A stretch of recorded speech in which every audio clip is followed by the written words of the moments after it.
So today we're doing corn on the cob. The pressure cooker is the best way to make corn on the cob. The flavor, because it's steamed and not boiled, the flavor stays in the kernels and it's so much more flavorful and tasty. And it's easy. You don't have to worry about babysitting a stove or heating up your house. It's awesome. I'm Barbara. And I'm Jen. And we're from Pressure Cooking Today. So first off, let's talk about choosing a good corn on the cob. Yeah, so I stopped by yesterday and picked up this corn from a street vendor. You see, this silk is nice and fresh looking. Sometimes it's even a little tacky. If it's brown, you know that's a little bit older. And you want it to be like this nice golden color. If it's like a dark brown or getting close to black, it's a little bit old. And you want it tightly wrapped. Yep, and you want to kind of feel around if there's any like indents. That means that maybe bugs could have gotten in there. Yeah, you don't even have to pull that down to check. You can just feel right through the skin. What do you call it? Husk. The husk. If you pull it down, it actually makes the corn age a little faster. Yeah. So if you're eating it that night, totally fine to like pull it down and take a peek. But if you can just feel the kernels right up there, so you know it's a nice piece of corn. So we've got two different methods for putting it in the pressure cooker. We've got some that are already husked, and we've got some that are shucked. Yes. Some people like to cook them with the husk on. They just put them in like that. You have to make sure you cut them so they fit. That way the silk pulls off easier and quicker. Look at that. Right. It's pretty. It's really nice corn. So I prefer not to do it this way, but I know a lot of people love it because it peels easier. But for me, it's nice to just have it ready to go. I can throw it on a serving plate, and it's hot and ready to serve. Often I'll just start my corn when I go out to throw the steaks on the grill. I'll just set it up in the pot. All we do is add a rack. So initially we used to like to cook it in this OXO steamer rack.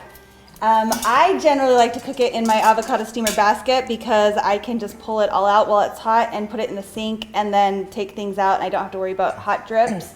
But my mom, she's extra tough. Well, I actually have to feed more people. Usually when I do fresh corn on the cob, I might do it for all her kids and 12 grandkids. people or whatever. So if you have little kids and you want to break them in half, you can just pick it up and snap them in half like that. I almost always break mine in half. And then it works well in this basket. Yep. But I like to leave them whole, and people can eat a half a thing if they want to break it. So for me, the rack works better, but any of these options is great. Whatever works best for you. Yes. And if you are breaking them, I way prefer to break them before you cook them. It's just a lot easier when they're not burning hot to just snap them in half and put them in. Right.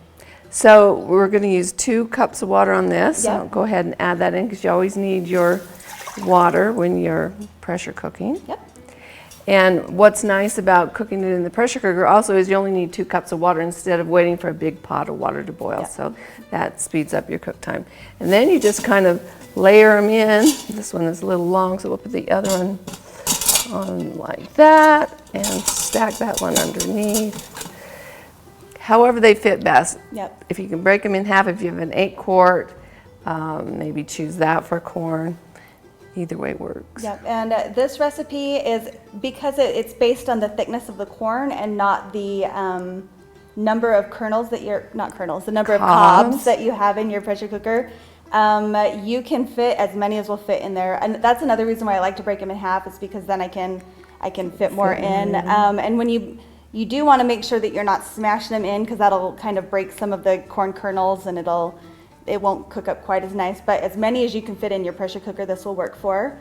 And it's only got a 2-minute cook time. If you left the husk on, you need an extra minute for that one. And some people that I know prefer like a 2 to 3 minute cook time, and a lot just depends on how fresh your corn is, how thick your corn is, your altitude, the kind of pressure cooker you have. So once you kind of find out what works for you, that's going to be your cook time for going forward. I know for us, 2 minutes works like a charm for us. Yeah, and often I'll just let it go to keep warm. Yeah. And then it just stays in the pot until you're ready to serve it. Yep. So let's go ahead and get it started.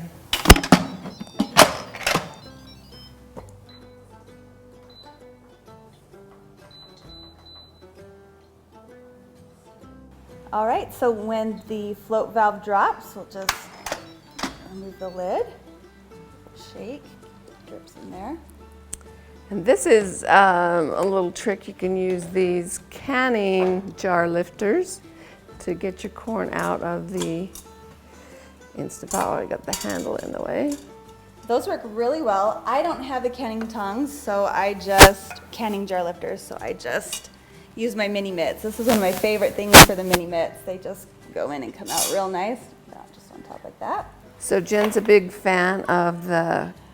Yes, I don't know, we call them the corn stabbers. They probably have a nicer name. What are they? We'll link to them in the description with their fancy name. And you just put them in the ends like that. Makes it easy to eat with. And then you don't get butter all over your hands, or you don't get your hands touching burning lava hot corn. So you're just gonna wanna slather them in some butter. I like to take like a tablespoon of butter and chop it off and put it on my plate, and then I just roll my corn in, and then I have way more butter than I need, and it's delicious. And I like some salt and pepper. I just go on the salt. Who needs the pepper? You're just the salt, huh? Yeah, it's just salty, buttery corn. Some people do cayenne, some people do whatever floats your boat. Yeah. But the flavor from this corn is amazing. Yeah, it's so much better than boiled corn. You really need to give it a try. Yep.